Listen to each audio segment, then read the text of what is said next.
Reciban un cordial saludo. Les recuerdo mi nombre, José Luis López, soy especialista en medicina familiar y hoy vamos a hablar de asma. Para hablar de asma, quiero que comencemos definiendo qué es el asma. Y la definición de asma tiene tres cosas importantes en sus características. Primero, que es una enfermedad heterogénea, es decir, que tiene muchas causas para generar la enfermedad. Es una inflamación crónica de las vías respiratorias. Como podemos ver en la imagen, se inflama en especial toda la parte de la pared interna del bronquio y de los bronquiolos, generando una obstrucción y usualmente es reversible. Antes ese era un criterio que era indispensable para el asma y es que tuviera reversibilidad. Hoy en día vemos que hay asmas que verdaderamente no tienen reversibilidad del grado de severidad o porque están concomitantes con otras enfermedades que impiden su reversibilidad.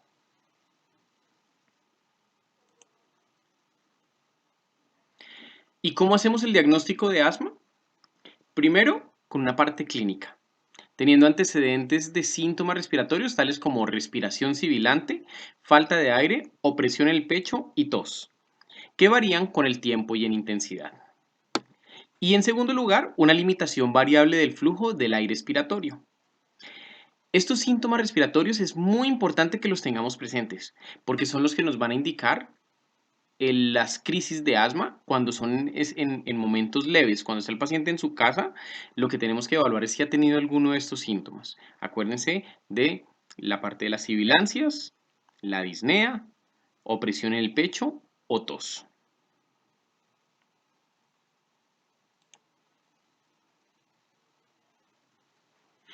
¿Y cómo medimos esa restricción del flujo expiratorio? La forma recomendada es con una espirometría, una curva de flujo-volumen, y en esa curva de flujo-volumen podemos tener dos indicadores que nos pueden demostrar esa obstrucción del flujo. Primero, una relación del BF1 sobre la capacidad vital forzada que esté por debajo del 80%, o también podemos hacerlo con una respuesta al beta 2 inhalado en el BF1, donde veamos un aumento de 12 puntos porcentuales o un aumento mayor a 200 mililitros. Con cualquiera de estos dos criterios, estamos confirmando una obstrucción del flujo. Tenemos otros mecanismos. Si ustedes leen guías como la NICE, vemos que la recomendación de ellos es orientarse más hacia una fracción expirada de óxido nítrico y siempre que tengamos esa fracción expirada mayor o igual a 40 partes por millón, la probabilidad es muy alta de un diagnóstico de asma. Y cuando tenemos ese valor entre 25 y 39 partes por millón, hay una sospecha también importante para asma. Y siempre que esté por debajo de 25, la probabilidad de asma es mucho menor. Y tenemos un tercer apoyo diagnóstico, que es la variabilidad del pico flujo expirado. Esta variabilidad del pico flujo expirado tiene la desventaja que es poco sensible y poco específica, pero es un recurso que tenemos fácilmente en cualquier lugar. Cuando ustedes estén tal vez en algunas zonas apartadas del país, se van a dar cuenta que no es fácil conseguir una espirometría, una curva de flujo-volumen y mucho menos una fracción expirada de óxido nítrico. Por eso es importante también poder hacer el diagnóstico con un picoflujómetro. ¿Y cómo podemos determinar que hay una variabilidad del flujo expirado? Hacemos las mediciones y siempre que encontremos una variabilidad mayor del 20%, podríamos pensar que hay una restricción a ese flujo, que es reversible y por eso es esa variación. Hay otros métodos de apoyos diagnósticos, como las pruebas de provocación, entre otras, que son mucho más específicas para algunos pacientes que tenemos una alta sospecha, a pesar de que muchas de esas pruebas nos pueden salir normales.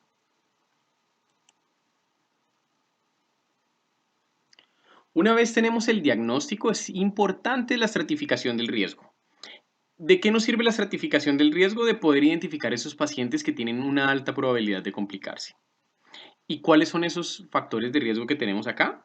Primero, una mayor probabilidad de tener resultados clínicos negativos que eso se relaciona, por ejemplo, con exacerbaciones severas, con requerimientos de hospitalización y más aún si ha tenido hospitalizaciones en UCI que hayan requerido intubación orotraqueal. Otro factor de riesgo es la no adherencia a la medicación. Esos pacientes que claramente nos dicen, yo no voy a usar el inhalador porque yo sé que me voy a quedar pegado a eso y eso le hace a uno más daño, o en la familia me han dicho que eso no funciona, que es peligroso usarlo, cualquiera de esas cosas, es un paciente que tiene un mayor riesgo porque sabemos que no va a ser adherente a esa medicación. Los problemas psicosociales. Esos pacientes que vemos que están en zonas muy alejadas, donde si tenemos una crisis están a 3 o 4 horas de camino de un centro de salud, debemos tener una parte de riesgo mucho más clara identificada en ese paciente para poder prevenir complicaciones del asma.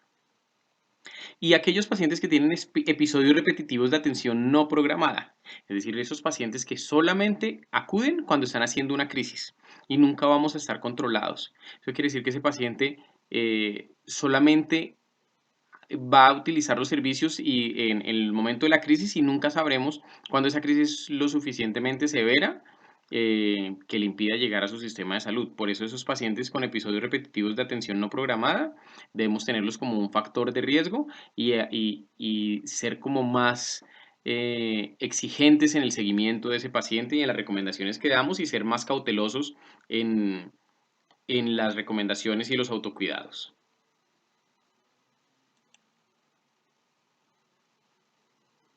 ¿Y cómo realizamos el tratamiento para el paciente con asma? Entonces el tratamiento va a hacer en general con muchos grupos de medicamentos. Tenemos una parte de un tratamiento no farmacológico que la principal acción que debemos hacer es evitar los desencadenantes. Pero una vez evitemos esos desencadenantes, en la medida en que se pueda, no siempre se puede en todos los casos, estos grupos de medicamentos eh, van a hacer las herramientas que tengamos para poder manejar a este paciente. Se los escribí con siglas para que ustedes lo tengan presente porque cuando lean cualquier artículo es altamente probable que encuentren estas siglas más que los nombres completos de los grupos. El primer grupo, y es la herramienta principal del manejo del asma, son esos que aparecen como SABA, de las siglas beta 2 agonistas de acción corta, por su sigla en inglés. En este grupo, el medicamento más conocido por nosotros es el salbutamol. El salbutamol es el medicamento base para la mayoría de los pacientes cuando están iniciando su proceso y tenemos pacientes que no tienen un compromiso importante, sino su compromiso es leve y solo necesitamos hacer un rescate de forma muy ocasional o hacer la preparación para el ejercicio. Pero además, estos beta 2 agonistas de acción corta son una herramienta muy, muy grande en los rescates. En todos los pacientes que requieren rescate, utilizamos esto.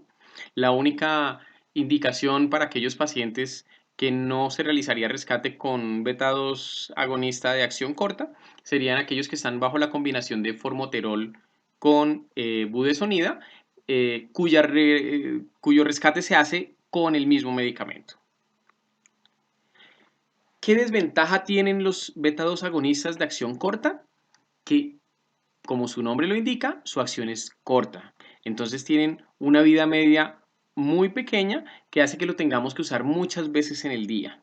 Y tiene una segunda dificultad, y es que el cuerpo genera tolerancia al medicamento. Y si lo usamos de forma repetitiva todos los días, en el momento en que lo vamos a usar para una crisis, el cuerpo no responde adecuadamente al medicamento. Pero hoy en día tenemos una ventaja y es que tenemos los beta 2 agonistas de acción prolongada. Estos beta 2 agonistas de acción prolongada tienen una ventaja, es que se suministran 1 o 2 veces al día y nos van a permitir un mejor cubrimiento sin tener que utilizar el beta 2 de acción corta eh, en cada momento de forma repetitiva, sino que vamos a tener un mantenimiento con el lava y con el SABA solamente hacemos los rescates en los momentos en que se requieran. Otra de las claves son los corticosteroides inhalados. Los corticosteroides inhalados siempre van a ser necesarios en todos los pacientes que estén haciéndonos una crisis de asma. Cuando vamos a dar ese egreso, ese paciente debe quedar protegido con un corticosteroide inhalado. Y aquellos pacientes que van a hacer un requerimiento de cualquiera de los otros dos medicamentos, es decir, que nos van a demostrar que no están con un control adecuado de su asma. Tenemos otro grupo que son los corticosteroides orales. Y los corticosteroides orales están indicados en el egreso del paciente que hizo una crisis de su asma. Y debemos utilizarla con ciclos cortos. Cuando hablamos de ciclos cortos, estamos hablando de dosis de prednisona de 0,5 a 1 miligramo por kilogramo de peso por 5 a 7 días. Si lo usamos por más tiempo, probablemente estemos aumentando el riesgo de enfermedades relacionadas con sobredosis de corticosteroides, como el síndrome de Cushing. El otro grupo son los antileucotrienos.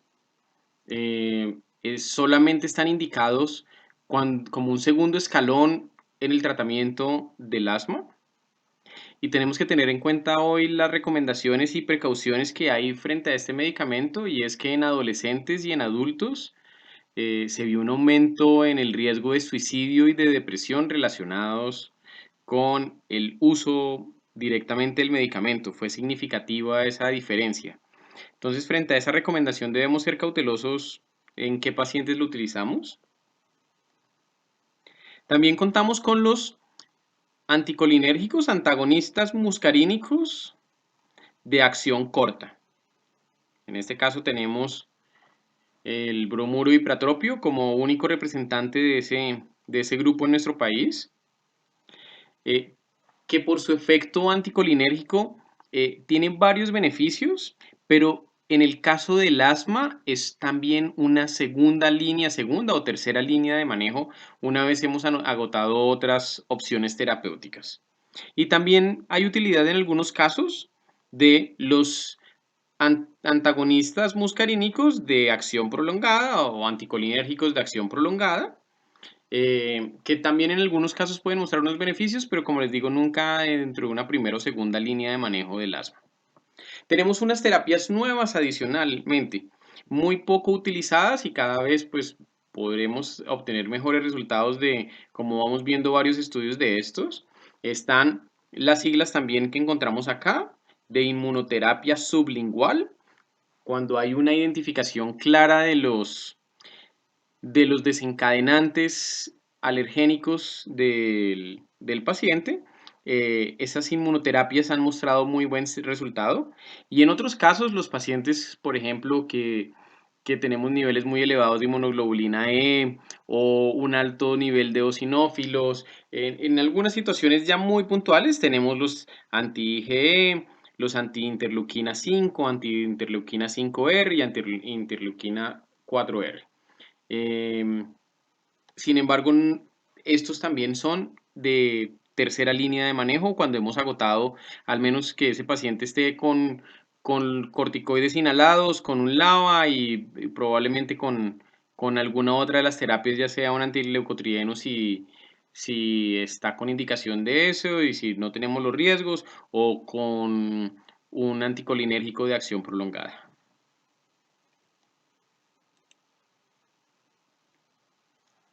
Es muy importante tener en cuenta cuándo el asma no está controlada, porque dependiendo de esto, vamos a hacer nuestra intervención de forma muy temprana.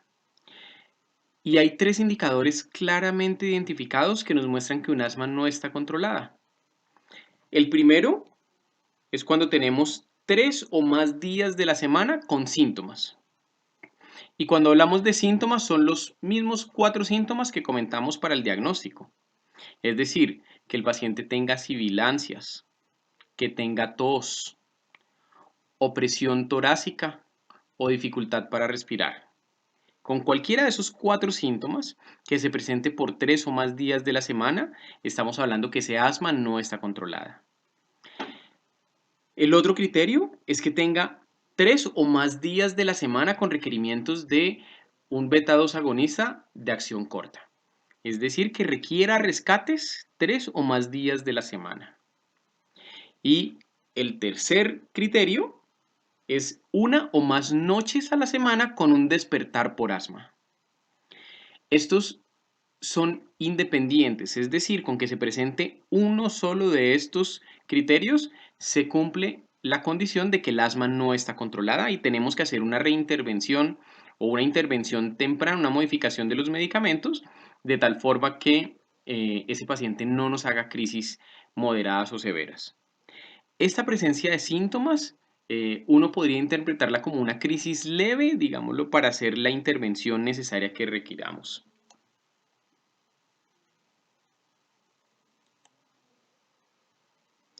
¿Y qué causas puede generarnos que no haya un control de los síntomas? Primero, tener en cuenta diagnósticos diferenciales. ¿Será que en verdad estamos frente a un asma? Hay muchas patologías que pueden simular los cuadros de asma. Por ejemplo, aquí vemos en la parte bronquial un cuerpo extraño. Y un cuerpo extraño en la zona bronquial nos puede generar síntomas muy similares que así usemos los inhaladores y hacemos el tratamiento de forma adecuada, vamos a tener recaídas y recaídas y no control de los síntomas. La baja adherencia, que son aquellos pacientes, como hablábamos anteriormente, que no creen en el inhalador, que piensan que el inhalador los puede afectar más o que se van a quedar dependientes del inhalador el resto de la vida, que es un mito muy grande en los pacientes, y entonces dejan de usar los inhaladores entrando en crisis nuevamente. Y acuérdense que es muy importante tener controlado el asma porque si no hacemos un control adecuado del asma, vamos a generar daños pulmonares que eso sí pueden ser permanentes e irreversibles. Entonces es muy importante trabajar en la baja adherencia para corregirla. Y ese es un punto importantísimo, la mala técnica de uso del inhalador. Cada vez hay más tipos de dispositivos, algunos más sencillos, otros más complejos, pero con el inhalador de dosis medida normal, con cualquiera de los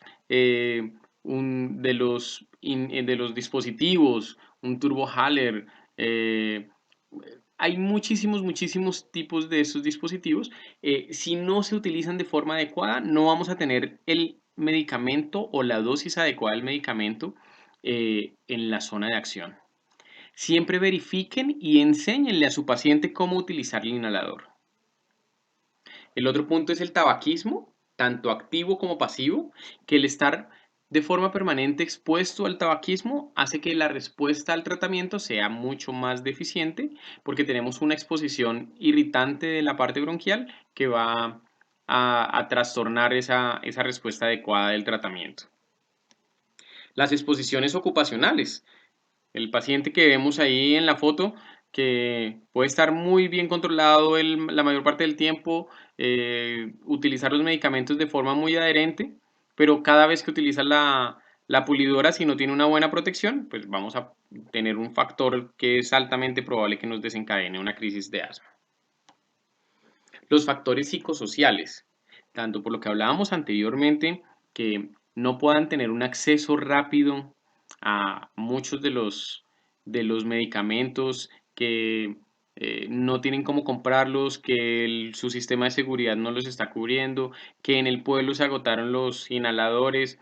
eh, eso es una parte social importante, pero también los factores estresantes en la casa, recuerden que están directamente asociados con el asma.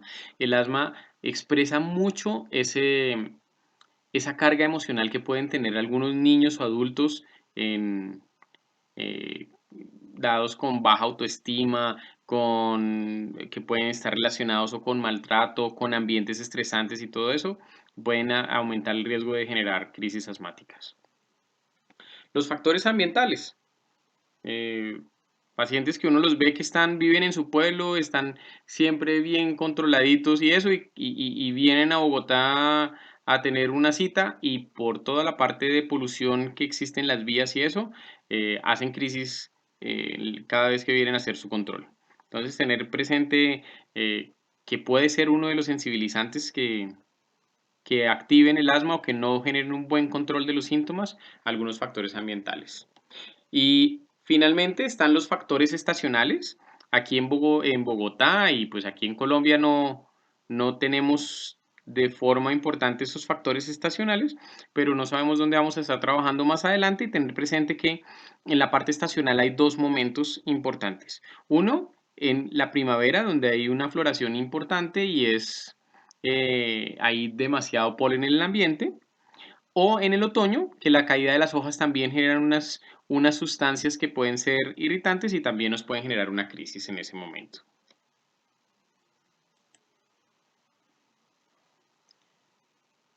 Y finalmente quiero hablarles del seguimiento. En el seguimiento hay unos puntos muy importantes que han hecho las guías de recomendaciones tanto internacionales como nacionales. Y es que evalúe el control de los síntomas en las últimas 4 semanas. ¿Qué ha pasado en las últimas 4 semanas con el control del paciente? Realice una curva de flujo-volumen antes de iniciar el tratamiento idealmente, pero algunas veces tenemos que iniciar el tratamiento porque el paciente está en crisis y sí tener seguimiento a los 3, 6 meses y luego anualmente deberíamos hacer una espirometría. Adicionalmente, evalúe las comorbilidades. Recuerden que los pacientes que tienen, por ejemplo, rinitis alérgica, tienen una mayor probabilidad de hacer crisis de asma. Entonces veamos cómo están esas otras comorbilidades. Revise la técnica de uso de los inhaladores y yo vuelvo y les insisto en este punto porque podemos estar dando la mejor terapia, el mejor tratamiento, pero si no hay una técnica adecuada de uso de esos inhaladores, no vamos a tener ningún resultado. Un punto importante, indique siempre signos de alarma y enseñe a identificar una crisis y cómo manejarla. El manejo inicial de las crisis debe ser un tratamiento de respuesta del paciente, que no vayamos a congestionar un servicio de urgencias con un paciente que fácilmente pudo haber hecho un rescate en su casa o que ese paciente se nos vaya a complicar porque no conoce cómo rescatarse en su casa. Acuérdense, los esquemas de crisis son muy sencillos, se pueden hacer con los inhaladores de acción corta beta 2 agonistas como el salbutamol y con esquemas progresivos. En el momento que identifique la crisis, haga 2 puff cada 20 minutos por 1 hora y de esa forma vemos si logra resolver el cuadro. Después haga 2 puff cada hora por las siguientes 3 horas. Después 2 puff cada 3 horas por el siguiente día. Continúe 2 días por 2 puff cada 6 horas y después cambia 2 puff cada 8 horas y hasta que lo retire y deje un beta 2 de acción larga. Y una recomendación que han dejado tanto la guía NICE como Gina, y es que se vio una diferencia claramente significativa cuando las indicaciones se le dan por escrito al paciente que cuando se dan solo verbales en disminución de crisis de asma, mientras las indicaciones de cómo hacer todo el manejo estén por escrito. Y bueno, muchas gracias.